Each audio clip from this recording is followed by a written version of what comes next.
inspirasinya. Nah kalau Bunda gimana nih Bunda? Apalagi saya tahu Bunda ini kan bukan asli, ya kan? Kan bukan asli dari Berau, tapi kok bisa mengembangkan batik Berau gitu. Oke, terima kasih. Sebelum saya menjelaskan sesuatu, kita berpantun-pantun ria dulu ya. Boleh. Mohon maaf bagi para Bapak Ibu yang hadir di sini. Perkenalkan, nama saya Ibu Putri Arofah. Saya lahirnya di Jawa sebenarnya. Kebetulan suami orang Berau. Nah, sekarang sebelum kita kupas lebih lanjut, kita berpantun ria dulu. Buah jambu, buah rambutan. Cakep. Tumbuh satu di tengah hutan. Cakep. Program DKD bukan sekedar program buatan. Programnya membangun para seniman lebih ke depan. Terima kasih. Lagi Bun? Sudah. Nanti dulu. lagi. Baik. Iya. Pertama-tama saya ucapkan puji syukur kehadirat Allah yang Maha Kuasa, yang mana berkat limpahnya saya bisa duduk di sini, para kaum milenial, para ayahanda, para seniman-seniman yang sangat-sangat luar biasa. Salah satu kebanggaan bagi Putri Malang Batik bisa duduk di sini diundang oleh DKD.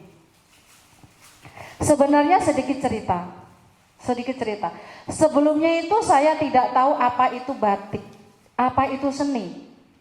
Kebetulan mungkin Bunda Retno itu adalah salah satu guru saya yang selalu mengomeli saya waktu saya menjadi ibu kepala kampung.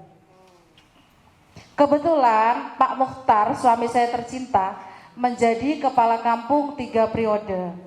Jadi selama ini saya sibuk dengan organisasi ke ibu-ibu PKK dan ibu-ibu yang lain. Setelah pandemi saya mendapat musibah, tapi juga saya mendapat berkah. Beliau almarhum Pak Bupati 3 hari sebelum meninggal habis makan buka bersama sama kami di rumah. Sholat berjamaah di rumah saya pada waktu itu. Terus akhirnya beliau divonis kena COVID. Dan kebetulan di rumah ini langsung batuk, pilek semua, entah itu COVID, entah apa. Tapi kita tidak ke rumah sakit. Kita minum madu sama jahe dan tetek bengek, seperti itu aja ya. Terus karena kita contoh kepala kampung, jadi waktu itu bapaknya masih jadi kepala kampung. Jadi kita memberi semangat sampai dikucilkan sama warga. Pada hari itu COVID itu kan menjijikkan sekali ya. Nggak usah ke jalan kepala kampung gini-gini, nanti kan dia kena COVID. Apa bupati dari sana habis habis dari dari jalan Pambakal dia meninggal, kan dia nggak usah. Nah jadi selama 2 minggu lebih kami diasingkan oleh warga sendiri. Menangis hati ini rasanya, bingung mau kemana. Kita mau curhat sama masyarakat nggak mungkin terima. Kalau kita curhat ke diri sendiri ya curhatnya sama yang Maha Kuasa. Terus alhamdulillah itu suatu awal kenapa saya membuka batik.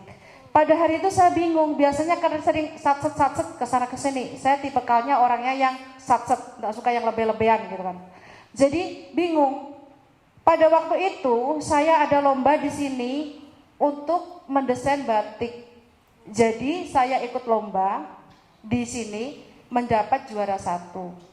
Dan itu langsung saya aplikasikan, belum diaplikasikan. Setelah itu saya diberangkatkan ke Pekalongan sama Ibu Bupati, waktu itu masih beliau, waktu itu masih Bupati, belajar membatik. Tapi di sana pun jiwa saya tidak ada karena suka menggambar aja ya kan. Ya ikut-ikutan aja. Mumpung ada gratis deh ke Pekalongan, ya ini jalan-jalan lah ceritanya. Terus setelah itu peralatan itu masih ada Bapak Ibu, teman-teman.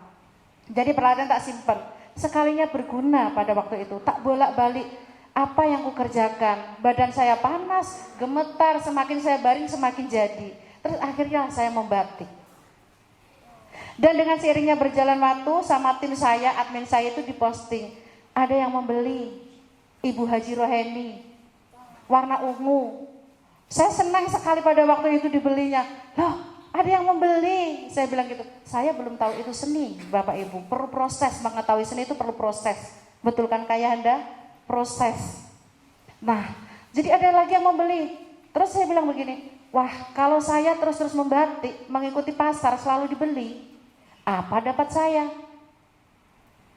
Setelah saya belajar dan belajar, ternyata setelah kita dalami, semakin kita dalami, saya semakin cinta tentang hasil karya. Jadi saya tidak mikir buru-buru supaya dibeli orang, supaya dapat duit, itu sudah tidak ada lagi di benak saya. Makanya di Putri Maluang Batik terkenal dengan tagline goresan cerita cinta. Jadi di setiap goresan itu mengandung cerita dan cinta. Karena apa? Saya sudah terlanjur mencintai dengan musibah yang saya hadapi tadi. Terus syukur alhamdulillah dengan berjalannya waktu banyak sekali orang-orang yang mencintai. Ini salah satu profil saya, bisa ditampilkan ya. Nah, ini salah satu sebelum saya bisa tahu arti seni yang sesungguhnya. Syukur alhamdulillah dengan berjalannya waktu, saya mendapat guru Pak Musa Widiatmojo, salah satu desainer.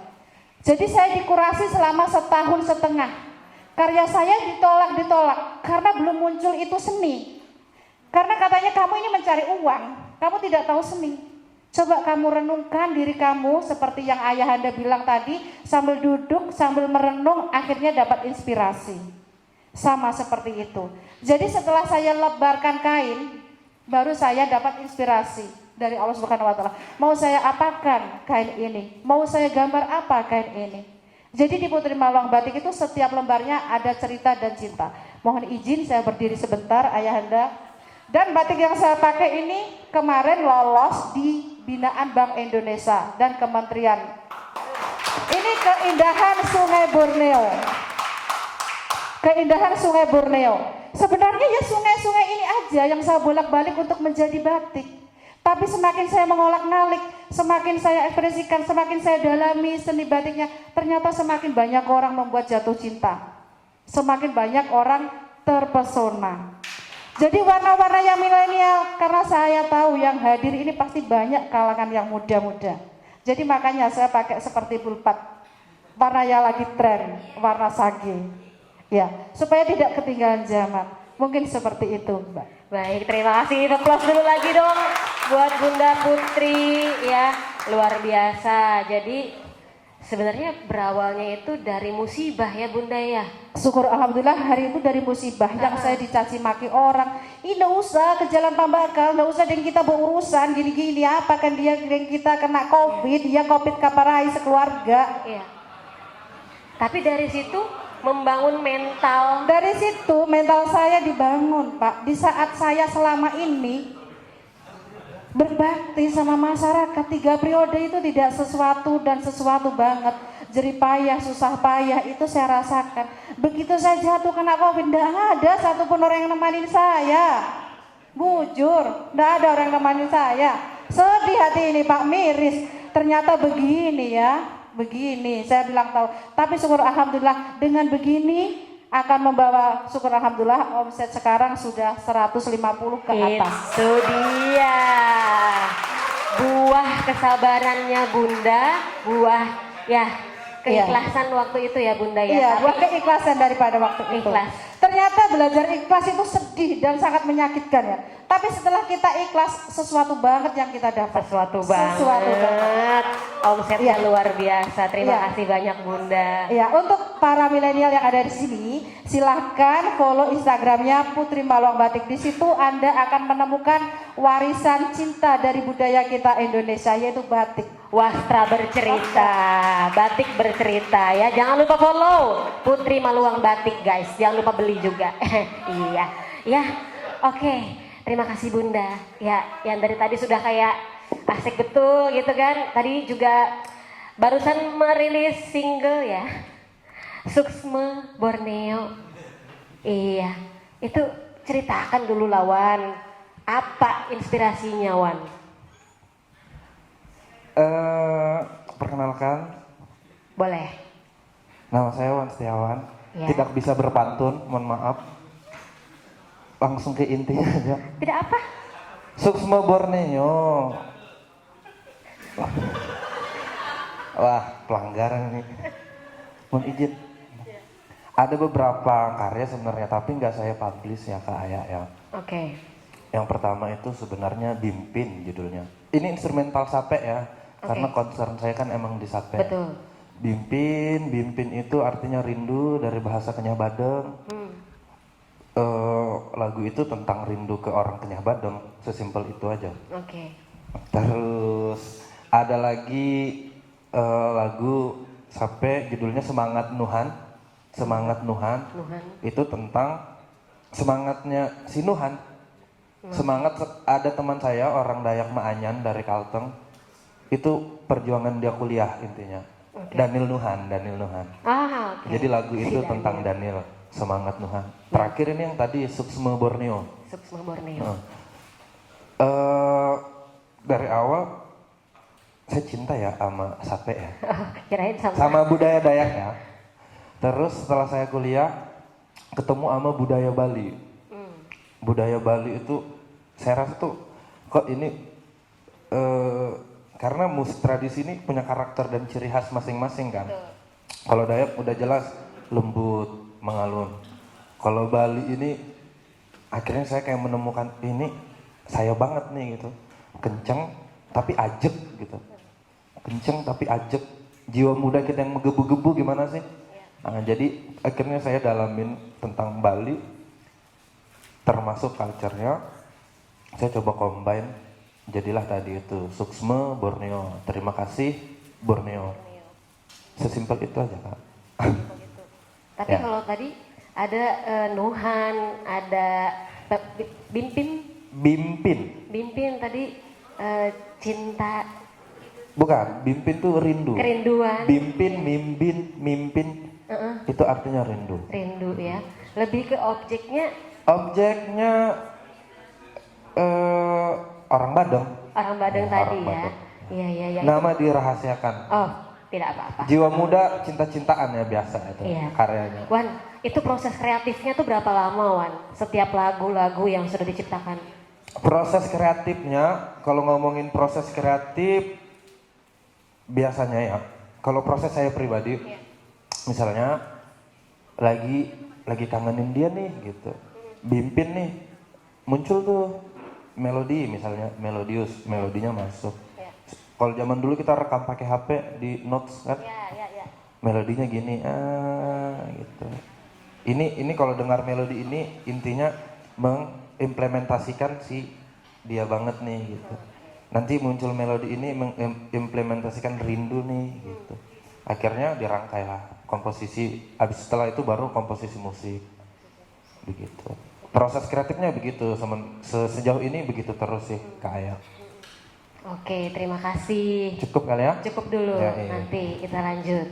Nah, nih kalau Kak Yudi nih, gimana nih?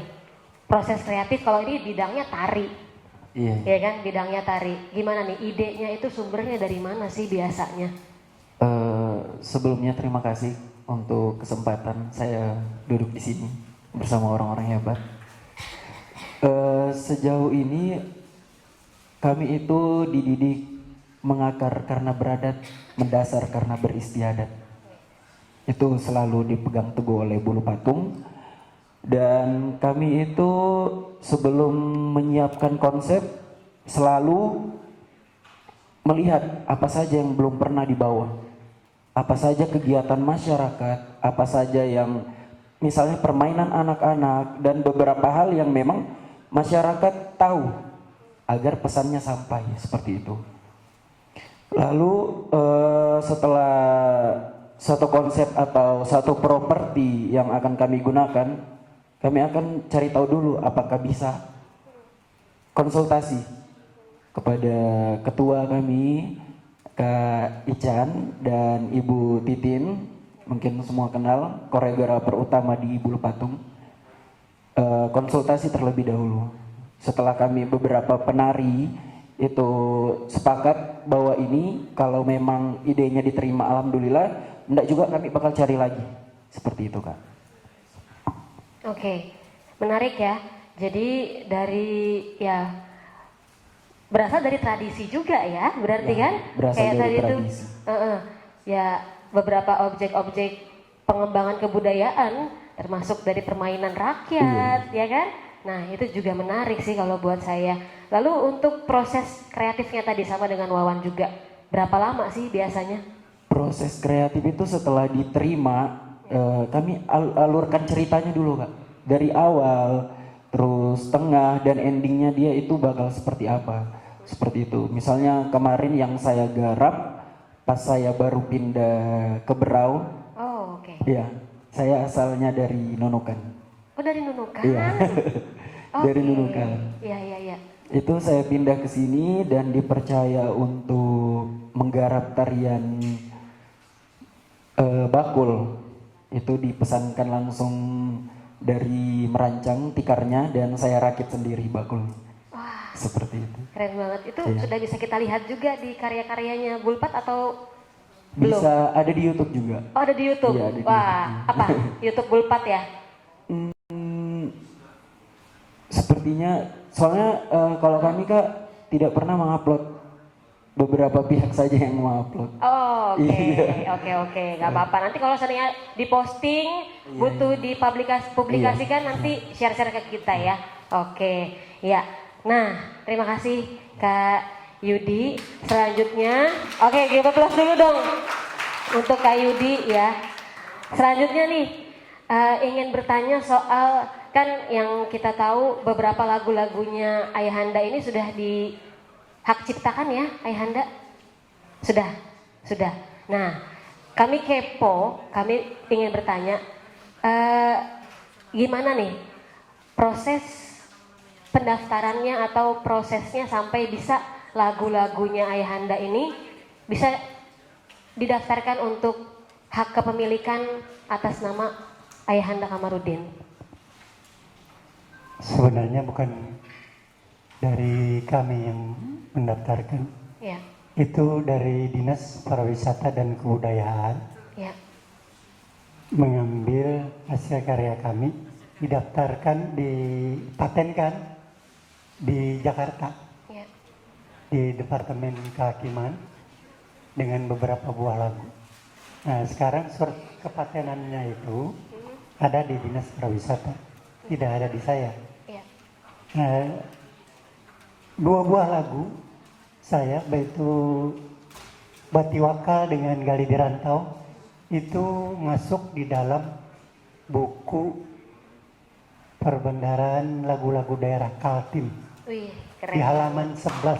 Halaman 11. Ya, Gali di Rantau dengan Batiwaka. Di dua buah itu lagu saya yang masuk Ya. di lagu perbendaharaan Kaltim. Yang lainnya dipatenkan oleh Dinas Pariwisata Kabupaten Berau. Ya. Demikian. Gitu ya, jadi dipatenkan oleh Dinas Pariwisata Kabupaten Berau. Sungguh luar biasa, tepuk tangan dong untuk Dinas Pariwisata Kabupaten Berau. Iya, kalau untuk, ya terima kasih Ayahanda. Kemudian kalau untuk Bunda, kami dengar-dengar sudah terdaftar Haki ya Bunda ya? Oh, sudah, alhamdulillah sudah Iya. terdaftar Haki. Di sini ada beberapa motif, ada 3 motif, dibantu juga sama Dinas Perindakop. Perindakop. Iya. Kenapa ada 3 yang terdaftar, yaitu motif Katulada, bunga kantong semar, air pasang surut. Kenapa 3 itu yang saya tonjolkan? Karena ada sesuatu cerita menarik tentang keindahan Kabupaten Berau di 3 motif itu. Boleh salah satunya diceritain Bun? Salah satunya air pasang surut. Kenapa air pasang surut? Menggambarkan kehidupan manusia kadang di atas, kadang di bawah. Terus kenapa air? Mayoritas Kabupaten Berau itu kita hidupnya di pinggiran sungai. Iya. Terus kenapa pasang surut? Supaya kita bisa bercermin kepada diri kita sendiri. Kita tidak selamanya di atas dan tidak selamanya di bawah. Jadi patut selalu bersyukur.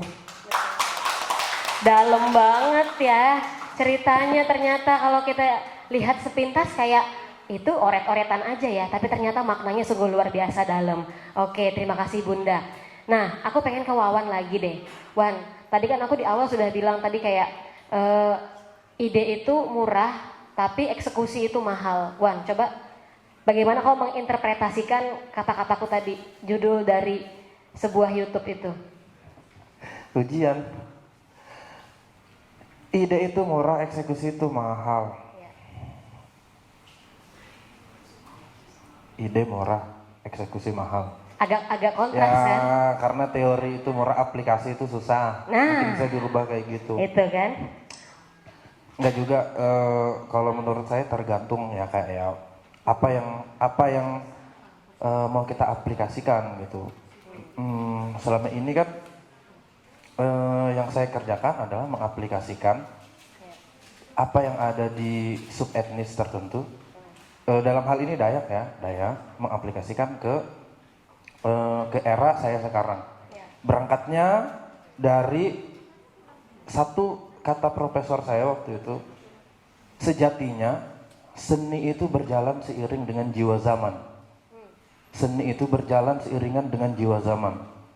Kata-kata yang simpel tapi kompleks sebenarnya maknanya. Semakin maju budaya, semakin maju culture kita, seni itu akan berjalan beriringan. Nah dari situlah akhirnya saya berpikir untuk mengkonvert apa yang ada di zaman dulu, diubah bentuknya tanpa menghilangkan esensialnya. Karena seni ini kan, basicnya seni adalah produk kebudayaan. Seni ini adalah hal yang mengkristalkan kebudayaan. Seni itu menyimpan filsafat, seni itu menyimpan tata cara, seni-seni tradisi kita ya. Bentuknya yang dirubah, selagi itu tidak bertentangan, maknanya kita ambil, maknanya kita pertahankan. Selama ini yang selalu saya berusaha lakukan adalah seperti itu. Dengan cara dimulai dulu kita pelajarin yang aslinya nih. Yang aslinya maknanya ini, ternyata dia mengandung semiotik ini, ternyata nilai estetikanya ini, keindahannya di sini, maknanya di sini. Oh ini bisa saya ubah, ini bisa saya ambil, yang ini nggak boleh diapa-apain gitu. Yang ini bisa dikemas biar salah satu langkah pelestarian kan ada beberapa langkah tuh, yaitu dilestarikan dengan cara dijaga keasliannya atau dimodifikasi agar keberlangsungannya bisa turun sampai ke bawah-bawah kan gitu. Yang sedang saya lakukan adalah berusaha mengkonvert itu sesuai dengan acuan yang tadi. Sejatinya seni berjalan seiring dengan jiwa zaman, seperti itu. Cukup kali ya? Cukup. Ya, iya. Dapat satu ini ya. Seni itu berjalan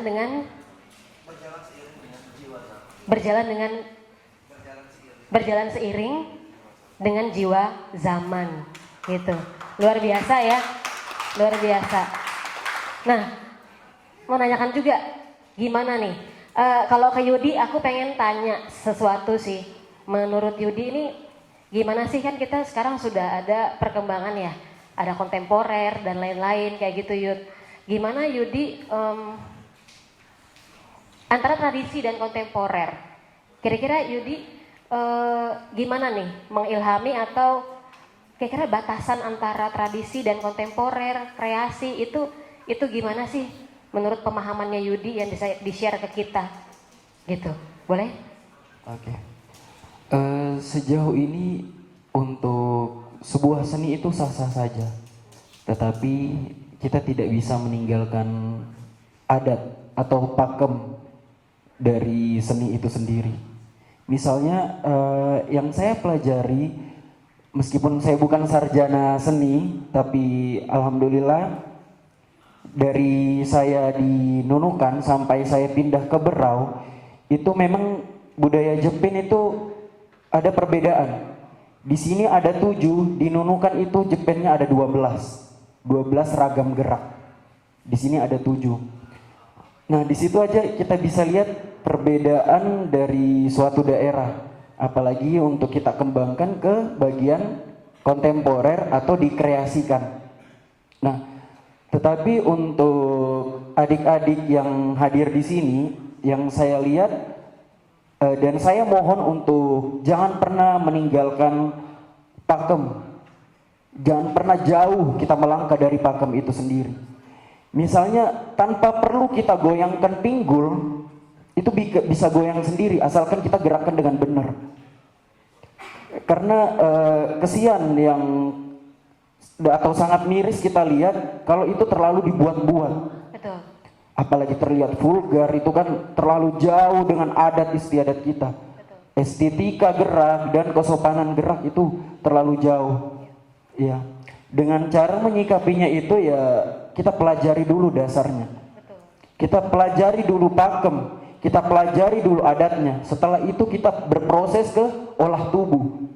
Setelah kita berproses ke olah tubuh, lalu kita mengkreasikan gerak tersebut. Mungkin seperti itu. Terima kasih. Wah, cukup plus lagi untuk Yudi. Ya, baik. Tadi sudah menarik sekali. Ternyata semua tetap ya, rootsnya itu adalah tradisi. Dasarnya itu kan tetap tradisi. Jadi penting banget ya tradisi itu. Penting sekali tradisi itu. Ya. Baik, kita buka pertanyaan? Iya, baik. Di sesi ini kita buka, kan ada 2 termin, ada 2 sesi pertanyaan. Satu sesi pertanyaan itu ada 3 penanya. Kita boleh buka sesi yang pertama. Kami minta untuk 3 orang penanya. Ya? Oke, iya. Silahkan. Nanti Kak sebutkan nama, kemudian dari mana berasalnya, membawa bendera apa, ya kan? Kemudian nanti kalau bisa langsung ke inti pertanyaannya. Iya, terima kasih.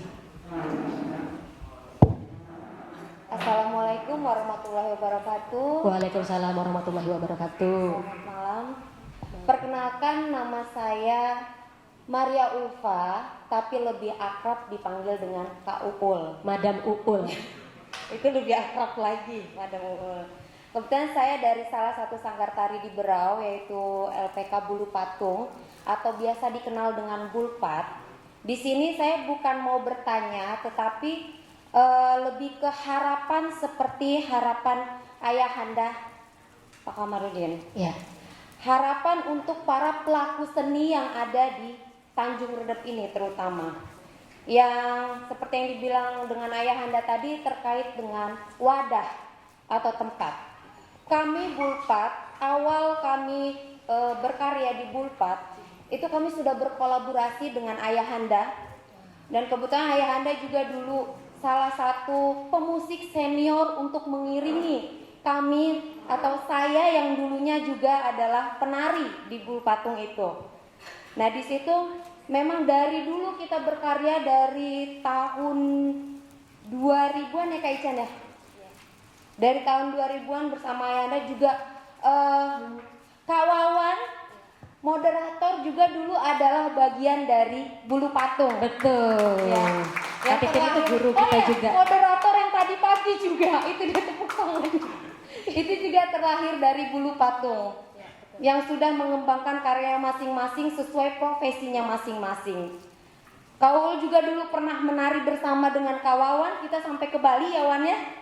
Jakarta ya? TMI. Iya. TMI iya. Kita juga pernah ke Bali dan memang kendala kita sebagai pelaku seni di sini adalah wadah. Dari dulu kita berdiri bekerja sama di Bulpat itu kita masih memakai garasi mobil rumahnya Kak Titin. Betul. Betul ya Kak? Kak Dan Adia? Inhutani Kak. Oh iya, dan Inhutani. Saat itu kita ada proyek ke Jakarta juga. Karena ini proyek besar dari Dinas Pariwisata diundang langsung untuk mewakili Kabupaten Berau. Kita tidak punya tempat latihan karena saat itu memang cukup banyak yang akan tampil di situ. Akhirnya kita menggunakan lapangan Inhutani untuk wadah kita sebagai tempat latihan. Nah, harapan saya di sini dengan adanya kegiatan Dewan Kesenian Daerah ini dan kebetulan Bapak Ketua Kabupaten Berau dan bahkan Ketua DKD Provinsi juga hadir di sini. Mohon sekiranya harapan kami para pelaku ini bisa diwujudkan di 2023 ini dengan sambil berproses. Dan ini dengan adanya wadah itu kan bukan hanya sebagai pelaku seni tari yang bisa menggunakan itu ya. Pelaku teater atau pelaku musik atau pelaku bunda sebagai pembatik mungkin suatu saat butuh promosi dari kami para penari atau para teater itu bisa kita gunakan agar semakin berkembang lagi, gitu kan? Nah, jadi harapannya di situ. Kami sebagai pelaku tari dan saya mewakili para pelaku seni yang ada di sini berharap wadah itulah yang kami butuhkan dari dulu hingga saat ini sampai Pak Komarudin dulu itu saya bergabung dengan Bapak itu masih segar gitu ya. Sekarang beliau sudah menjadi status MC, menjaga cucu. Dan wadah itu sampai sekarang belum ada. Nah mungkin mohon izin Bapak Ketua-Ketua, sekiranya itu mungkin dengan resolusi 2023 pelaku sini bisa diberikan wadah untuk berkreasi. Terima kasih. Wabillahi taufiq wal hidayah. Wassalamualaikum warahmatullahi wabarakatuh. Waalaikumsalam warahmatullahi wabarakatuh. Ditampung, kita doakan semoga teman-teman atau para ketua-ketua DKD ini sehat, selamat dunia akhirat ya kan. Biar bisa menampung aspirasi kita dan memajukan ya kalau bisa diajukan kemana-kemana ya kan. Iya. Bisa terwujud, betul. Amin. Oke, selanjutnya ya ada yang dari tadi angkat tangan langsung berdiri, ya silahkan langsung cari mikrofon Kak Prima, sebutin nama, dari mana, langsung pertanyaan. Assalamualaikum warahmatullahi wabarakatuh. Nama saya Primadana, saya baru saja diangkat menjadi sahabat ya oleh DKD. Kami tergabung dari sahabat DKD. Sibuk jual kopi juga kadang-kadang, bermain musik, atlet reguler, kadang di bawah awan juga. Oke, langsung ke pertanyaannya kali ya. Iya. Karena ini kita menganggap yang malam ini hadir narasumbernya adalah kaum inovatif ya. Kaum inovatif yang berkarya dan karya-karyanya itu terinspirasi dari bisa dibilang nilai-nilai seni tradisi lah. Betul. Kayak gitu ya kan. Yang jadi pertanyaan saya dasar aja nih sebenarnya. Kenapa sih memilih seni tradisi itu menjadi signature Anda dalam karya-karya Anda? Kan karya banyak aja tuh. Nggak harus ada yang bikin misalnya karya tarian K-pop misalnya. Kenapa harus tari tradisi yang Anda jadikan signature Anda ya kan? Kayak misalnya Wawan kan ada apa ya? Mungkin selain Sape mungkin dia bisa memilih gitar Spanyol, tapi kenapa Sape ya kan? Pak Komarudin bisa harusnya bikin lagu apa ya berbahasa Inggris atau bahasa Spanyol atau bahasa Itali dan semacamnya, temanya country atau apa. Kenapa Pak Komarudin memilih untuk lagu daerah? Karena saya pikir itu menjadi apa ya, tumpuan yang bisa menginspirasi kita lah.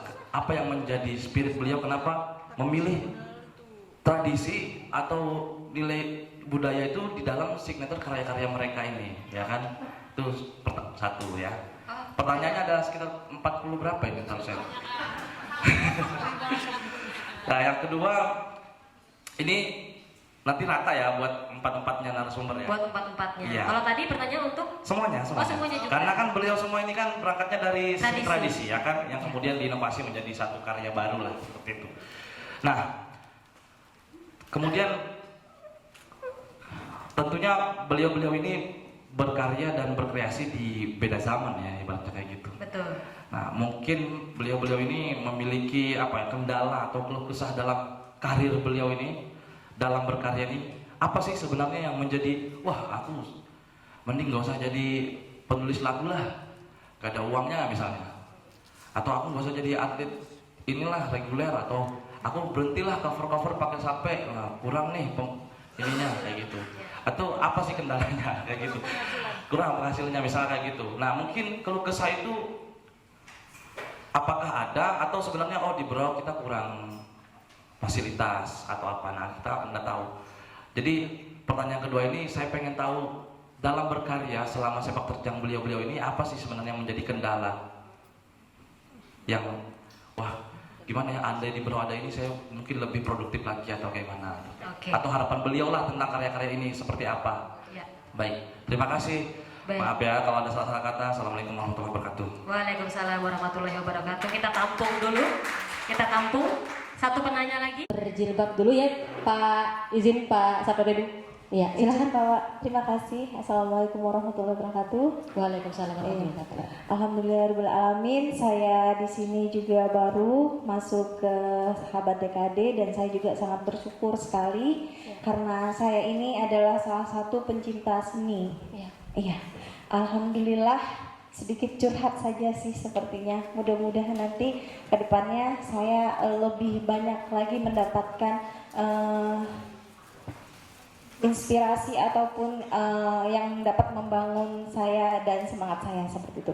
Alhamdulillah, saya selain guru juga, saya juga mempunyai sanggar senam. Oh. Iya. Akan tetapi di sini saya kemarin memberanikan diri untuk meminta bantuan dari Bulu Patung. Iya. Saya dan juga saya koordinasi dengan Ayahanda Bapak Ersot. Saya selama ini untuk wilayah Teluk Bayur, saya lihat kesenian yang ada di Teluk Bayur itu memang banyak. Akan tetapi untuk anak-anak yang ada di sana itu sangat belum terbentuk seperti itu. Akhirnya itu tadi saya memberanikan diri, saya meminta bantuan dan juga saya berterima kasih juga untuk Bulu Patung. Dengan kondisi murid yang hanya beberapa, mereka dari Tanjung Redep ke Teluk Bayur dan ujung sekali mereka dapat hadir untuk membantu anak-anak di sana. Mengajarkan. Iya. Jadi mungkin di sini mungkin saya lebih meminta lagi saran atau semangat untuk saya seperti apa nanti ke depannya untuk kesenian yang ada di Teluk Bayur itu saja. Dan saya mengucapkan banyak terima kasih kepada Bapak Aan, Ketua DKD Kabupaten Berau, sudah memasukkan saya di Sahabat DKD dan baru ini juga saya berdiri di sini dan saya mengucapkan rasa syukur yang sangat mendalam juga untuk semuanya yang hadir pada hari ini. Itu saja mungkin yang dapat saya sampaikan. Terima kasih. Wassalamualaikum warahmatullahi wabarakatuh. Waalaikumsalam warahmatullahi wabarakatuh. Terima kasih. Iya, luar biasa ya, sanggar senam, tapi ketertarikannya dalam bidang seni juga ternyata ada gitu loh. Jadi mungkin daripada tempat yang